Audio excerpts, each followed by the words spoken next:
or all believers ambassadors? By Pastor Ricky Kurth. Someone suggested that only Paul and the other apostles were ambassadors, not all believers. 2 Cor. 5:20. True. In verse 18, Paul says, God hath reconciled us to himself, and hath given to us the ministry of reconciliation. Here we see that the people who have been given the ministry of reconciliation are the same people who have been reconciled to God. This cannot be limited to Paul and other leaders, it must include all believers, for we have all been reconciled.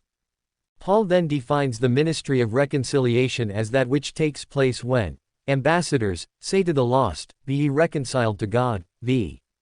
20. This means that the ambassadors proclaiming reconciliation in verse 20 must consist of all the reconciled people who were given the ministry of reconciliation in verse 18.